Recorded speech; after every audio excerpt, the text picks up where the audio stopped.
ఇదిగో కుష్ఠరోగి వచ్చి ఆయనకు మొక్కి, ప్రభువా నీకు ఇష్టమైతే నన్ను శుద్ధునిగా చేయగలవని. అందుకు ఆయన చెయ్యి చాపి వాడిని ముట్టి, నాకు ఇష్టమే, నీవు శుద్ధుడవు కమ్మని చెప్పగా తక్షణమే వారి కుష్ఠరోగము శుద్ధి అయిన అని ఇక్కడ మనము చూస్తాం. అంటే ఒక కుష్ఠరోగి ఆయన కొండ మీద దేవుని వాక్యము ప్రకటించి ఆ కొండ దిగి వచ్చేటప్పుడు ఒక కుష్ఠరోగి యేసు ప్రభువుని మోకాళ్ళని అక్కడ ఆయనకు మొక్కి యేసు ప్రభువు దగ్గర ఏమని వేడుకుంటారు, ప్రభువా నీకు ఇష్టమైతే నన్ను నీవు. అంటే కుష్ఠరోగం అనేది ఈ లోకంలో చాలా, అంటే అందరూ అసహించుకుంటారు.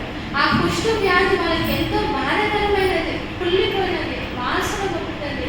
వారిని అందరూ ఒక ఊరు నుంచి వెలివేయబడి వారిని దూరంగా ఉంచుతారు. అందరి చేత వెలివేయబడిన, తృణీకరించబడిన సమయం వ్యక్తి కానీ దేవుని సన్నిధిలో వచ్చి, ప్రభువా నీకు ఇష్టమైతే నీ చిత్తం అయితే ప్రభా నేను నన్ను శుద్ధినిగా నువ్వు చేయగలవని నేను నమ్ముతున్నాను అన్నప్పుడు నాకు ఇష్టమే నువ్వు.